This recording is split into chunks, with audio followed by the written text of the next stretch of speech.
اپنے رب کی یاد سے غافل ساری ساری رات ہم جاگ لیتے ہیں۔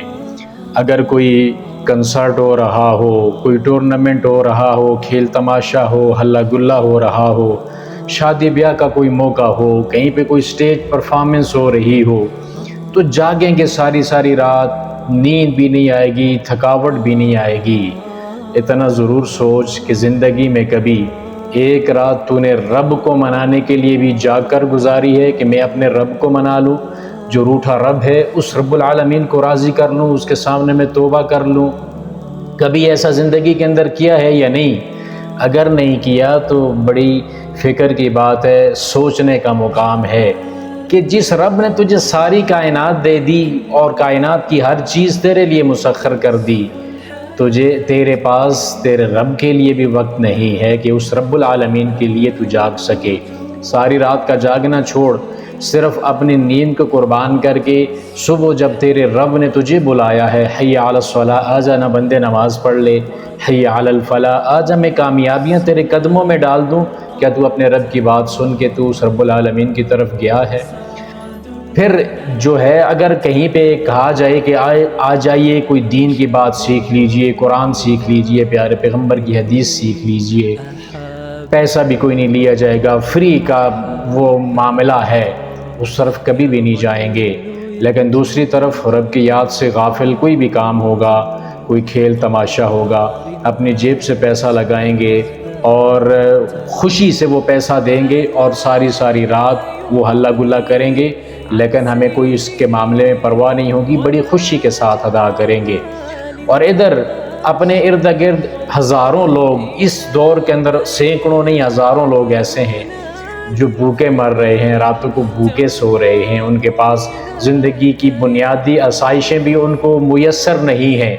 پھر کیا حال ہوگا ان یتیموں کا، ان بیواؤں کا، ان کے بھوک کا عالم کیا ہوگا، ان کے گھر کیسے حالات چل رہے ہوں گے؟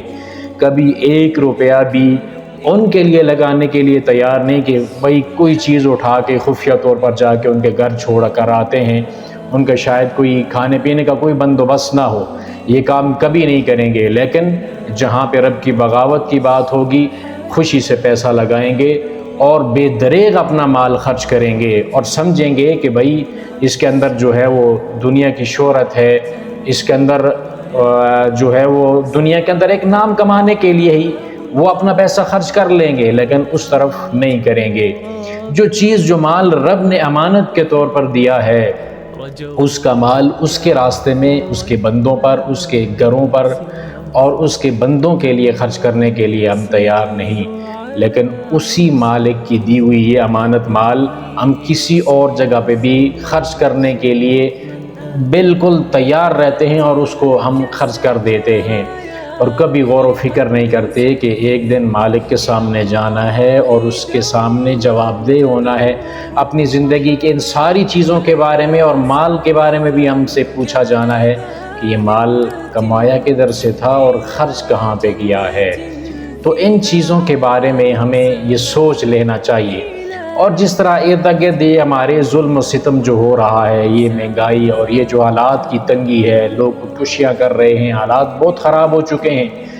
ان سب چیزوں کے خلاف ہم جب کہتے ہیں کہ ہم نے احتجاج کرنا ہے، احتجاج کرنا بھی چاہیے کہ جب ظلم حد سے بڑھ جائے تو بولنا بھی چاہیے، لیکن جو ہم خود، ہمارا جو نفس ہے، اس نے جو بغاوتیں کی ہیں اپنے رب کی، اپنے نفس کی ان بغاوتوں کے خلاف ہم نے کبھی احتجاج کیا ہے؟ کبھی رب کی طرف واپس پلٹے ہیں؟ کبھی توبہ کی ہے، دعا کی ہے کبھی مل کر؟ یہ جو اتنی ساری قوم ہے اس پریشانی کے اندر مبتلا ہے، اس پریشانی کے اندر کتنے ایسے لوگ ہیں جو واپس آئے ہیں کہ بھائی اللہ کو منا لینا چاہیے، ہمارے اندر شاید کچھ کمی ہے، نمازوں کی پابندی ہمارے اندر نہیں ہے، اللہ کی یاد سے ہم لوگ دور ہیں، غافل ہیں، ہمیں رب کی یاد کرنی چاہیے، ہمیں رب سے مانگنا چاہیے، رب کے سامنے گڑ گڑانا چاہیے، توبہ کرنی چاہیے۔ کتنے ایسے لوگ ہیں جنہوں نے ایسا سوچا ہے؟ احتجاج کے لیے تو سارے تیار ہیں، لیکن جو ہم نے جو ظلم کیے ہیں اپنی جانوں کے اوپر، جو گناہ کر کے رب العالمین کو ناراض کیا ہے، اس اللہ کو راضی کرنے کے لیے کتنے لوگ تیار ہوئے ہیں؟ یہ جو فرصت کبھی ملے تو ان سب باتوں کے اوپر غور و فکر کر لینا، سوچ لینا۔